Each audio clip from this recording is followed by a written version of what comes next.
I caught my wife cheating with another man, Part 5. A few days after the original poster's last update, the story took an unexpected turn. His wife, now referred to as his soon-to-be ex-wife, created a throwaway Reddit account and posted in the same subreddit. Her post quickly gained attention, as many followers of the original poster recognized striking similarities between her story and his. The original poster eventually confirmed her identity, and in an unprecedented twist, their real names were even revealed in the comments section. If anyone still has access to the link for that thread, please feel free to share it in the comments. For those who are new to the saga, here is a detailed recap of the soon-to-be ex-wife's post. Hello. I created this throwaway account for obvious reasons. I usually browse Reddit for different communities, but given my current situation, it seemed fitting to post here. As the title suggests, I, 35 years old, female, cheated on my husband, 37 years old, male. I cheated on him with a man I work with. I made a terrible, unforgivable mistake, and I am filled with regret. If I could undo what I did, I would, but I cannot. I know I have a long and difficult road ahead of me. I know I am not entitled to forgiveness, but I love my husband deeply, and I am willing to do anything to try and earn his forgiveness. My husband discovered my affair a few weeks ago. As expected, he was utterly devastated. Since then, things have been extremely complicated. Over a week ago, I moved out of our home and went to stay with my parents because my husband could not bear to have me near him. He specifically asked me to stay away, even in the basement. He has blocked me on all platforms, leaving me with no way to contact him directly. The only way I can communicate with him is through his friends, but they are understandably not my biggest supporters right now. In short, I desperately want to make things right with my husband, but I cannot even speak to him. This Monday is Thanksgiving in Canada. We originally planned to spend the holiday at my in-laws' house, where both my family and his family were invited. My in-laws, despite everything, have graciously allowed me and my parents to attend the dinner as originally planned. They have expressed that they see this as an opportunity to discuss my betrayal and for me to outline how I plan to make amends. To my knowledge, my husband will also be attending the dinner, but he is unaware that I will be there as well. I realize this might seem like a manipulative move, but my fear is that he will not show up if he knows I will be there. I want to take this opportunity to show him how serious I am about making things right. All I am asking for is a chance to be heard. I want him to listen to me and understand my remorse before he decides whether he still wants to proceed with separation and divorce. How can I go about doing this without causing further harm? If you have made it this far, thank you for reading. I will share the original poster's next update in the coming days, where he addresses what happened on Thanksgiving and how things have unfolded since then. Stay tuned. After my wife's post was discovered and her name, Hannah, along with her affair partner, Ryan, became public knowledge, maintaining anonymity no longer felt necessary. I will refer to them by their real names from now on.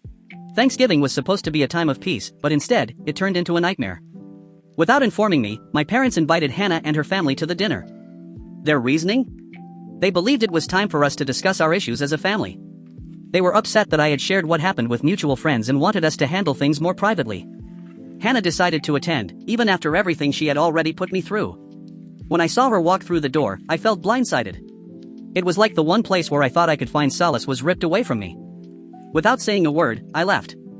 I spent Thanksgiving alone at a bar, something I never thought I would do. My two closest friends were unavailable, one was at his in-laws' house, and the other was out of town, so I had no one to turn to. That night, I made a decision to cut off my parents. I cannot trust them right now, not when they continue to disregard my need for space and boundaries. Later in the week, I met with the husband of Hannah's friend. He had discovered his wife's infidelity during that disastrous group meetup where everything came to light. We talked about his decision to reconcile with his wife, mainly for the sake of their children. I have also started therapy in an attempt to piece my life back together. Returning to work has helped me regain some structure, but the nights are still difficult. I am ashamed to admit that I sometimes turn to drinking to numb the pain. I have not heard from Hannah or Ryan since Thanksgiving, but the last message received from Ryan still haunts me. He sent a cruel and twisted text, mocking me about the abortion that Hannah had while we were married.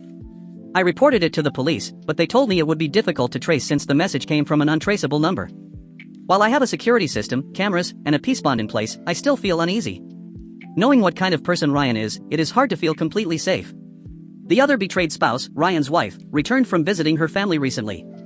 She had her mother move in with her for support. We have been in touch often, helping each other cope with the fallout of what our spouses have done to us. One evening, we met for dinner to talk about everything that had happened. During our conversation, she mentioned that Ryan had been laid off due to fraudulent activities at work.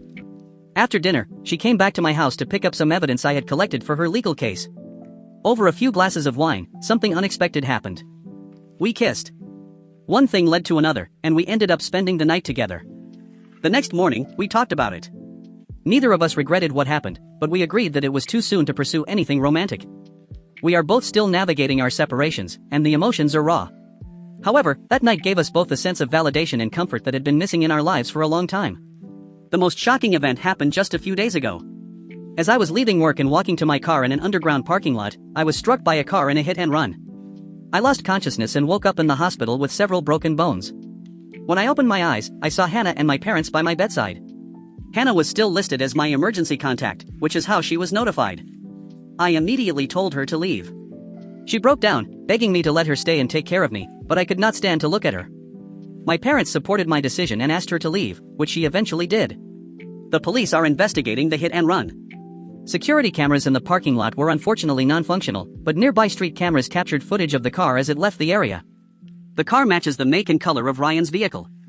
However, it is a common make and model, so it is not enough evidence to take any concrete action. I am now back home, trying to recover physically and emotionally. My parents have been helping me during this time, and I am grateful for their support despite the tension between us. While the hit and run could have been a random accident, I cannot shake the feeling that it may have been deliberate. For now, I remain cautious and vigilant. This entire ordeal has been exhausting, but I am determined to move forward, no matter how difficult it gets.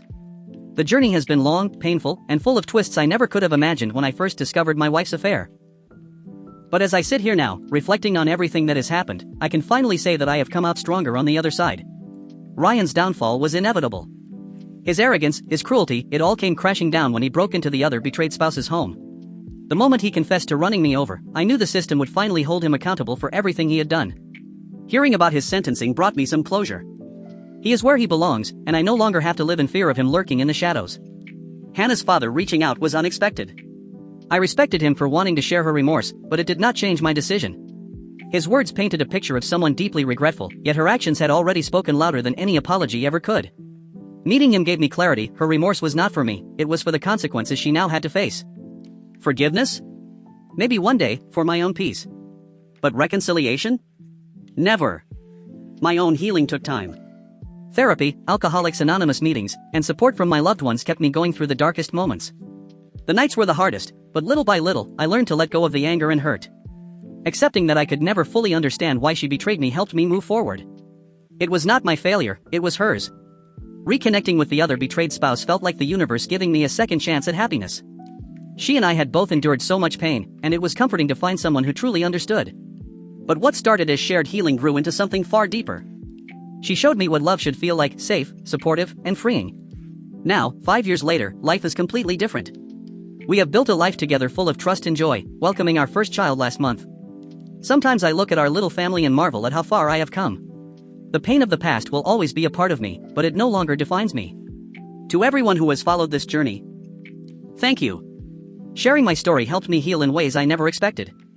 If there is one thing I have learned, it is this: even when everything falls apart, there is hope for a brighter future. You just have to be brave enough to take the first step forward. This is my final post. Thank you all again. Take care, and never settle for anything less than the love you deserve.